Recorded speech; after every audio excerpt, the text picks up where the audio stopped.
tous.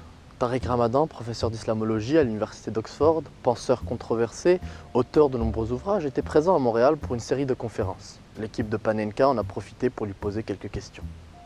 Ces dernières semaines, la menace terroriste s'est faite plus concrète aux yeux du monde. À Bamako, Paris, Beyrouth, Tunis, des attentats revendiqués par l'État islamique et ses émules ont encore visé des innocents.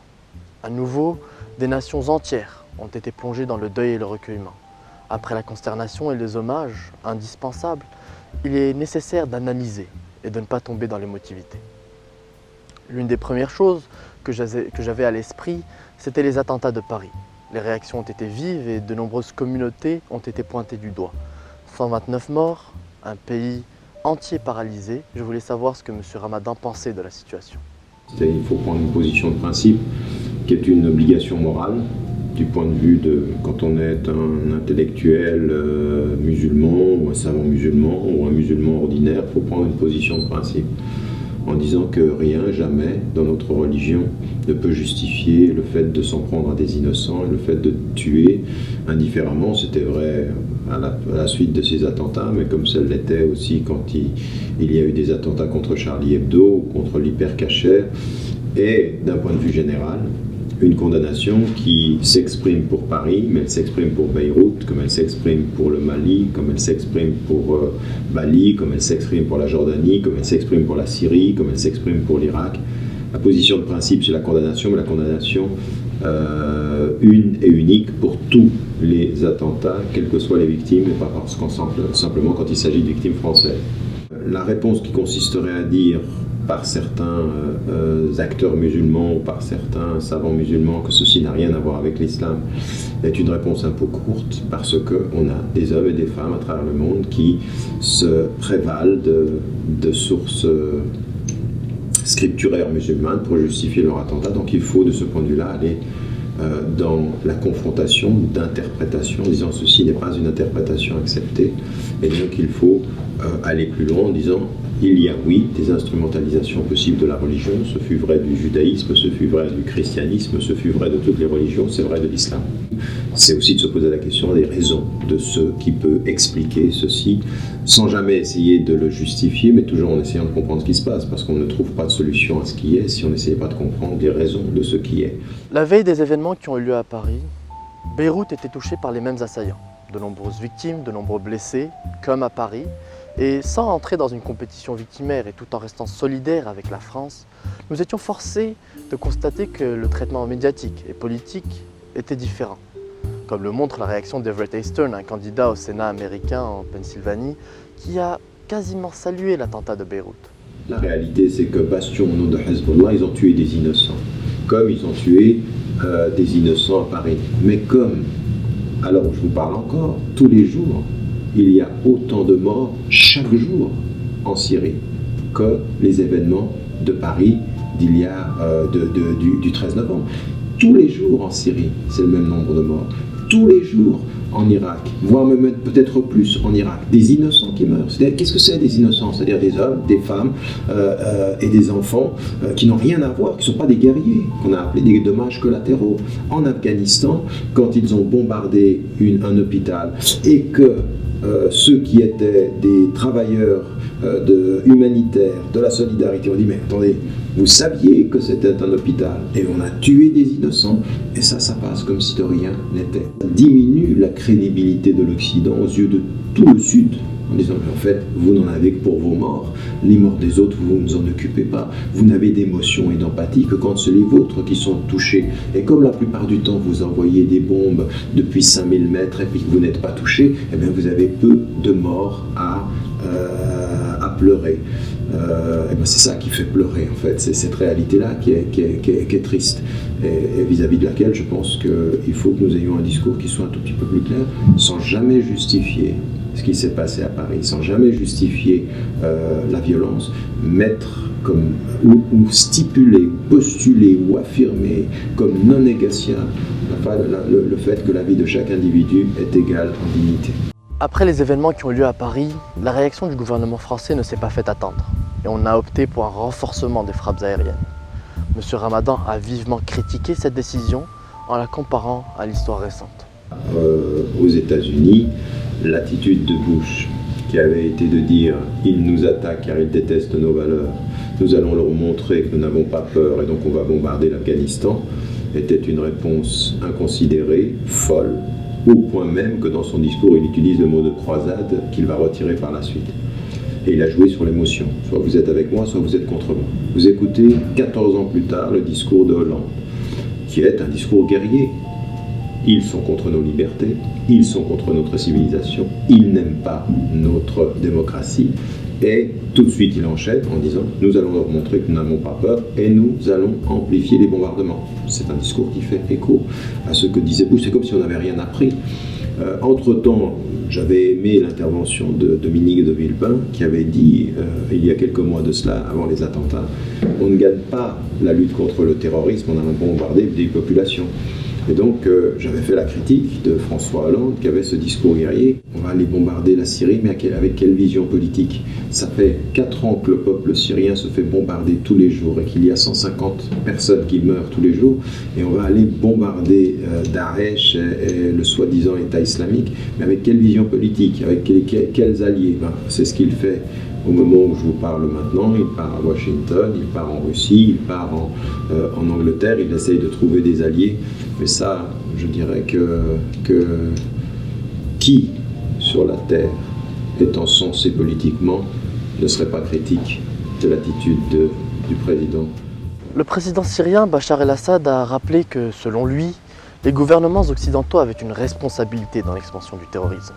Cette déclaration pose la question de la genèse de Daesh et des responsabilités quant à sa montée en puissance. Le problème, c'est que ce que dit Bachar el-Assad a une certaine vérité. Le problème, c'est que c'est lui qui le dit.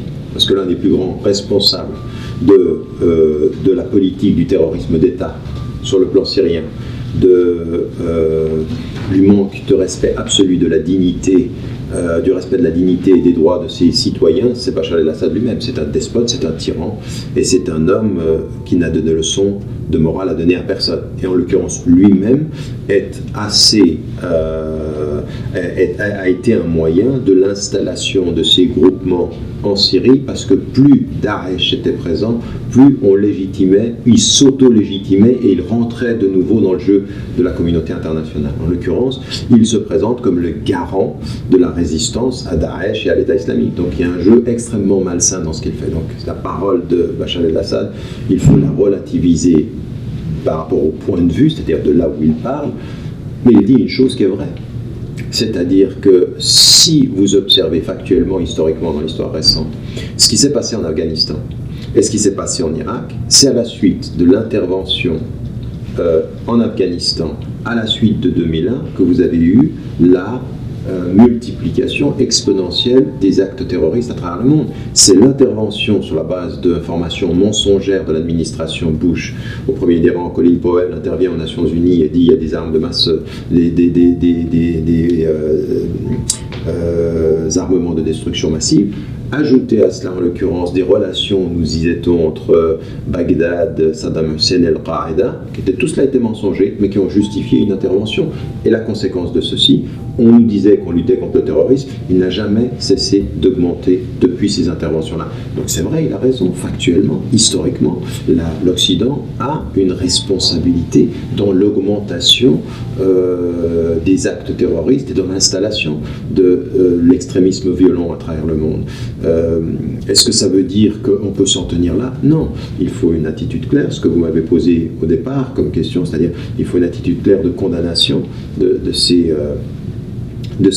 agissements, mais il faut ensuite ajouter et essayer de comprendre en quoi la politique étrangère de beaucoup d'États occidentaux est en fait un facteur de multiplication de l'extrémisme violent à travers le monde. La place des musulmans dans les sociétés occidentales est un sujet central dans le contexte actuel.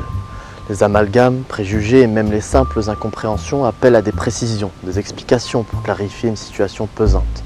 La question est simple, la réponse importante. Qu'est-ce qu'être occidental et musulman aujourd'hui?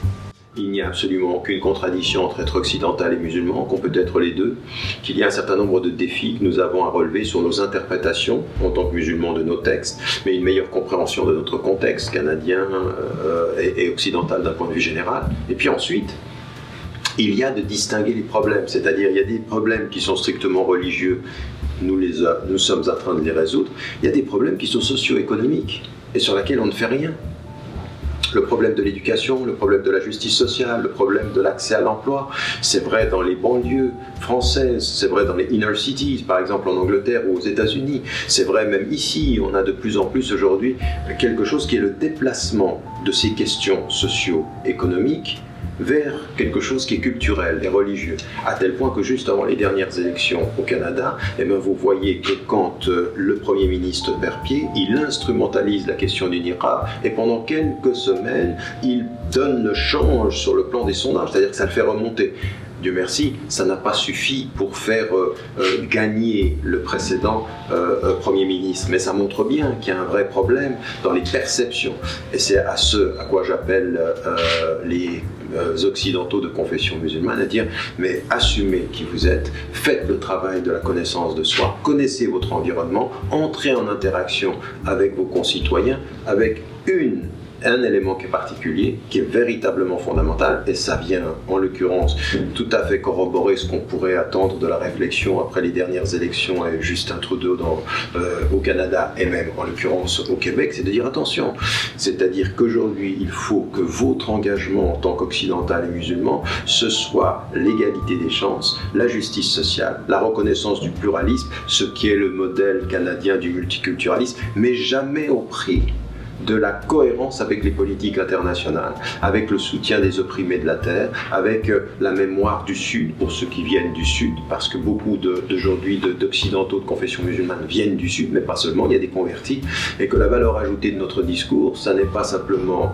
le bien-être pour nous et le désordre partout, c'est la cohérence ici et la cohérence là-bas. La mort ici et la mort là-bas a la même valeur, la justice ici exige la justice là-bas, et qu'on ne pourra pas aujourd'hui faire semblant de ne pas voir que nous sommes en train de tomber dans ce que nous disions au départ, à savoir les travers de penser que nos morts valent plus que leurs morts. Lorsque les terroristes attaquent à côté de chez nous, à des endroits où l'on aurait pu être en train de dîner, d'écouter un concert ou de boire un verre avec la femme qu'on aime, nous ne faisons que réaliser une infime part de la réalité que vivent des Syriens, des Irakiens, des Palestiniens tous les jours.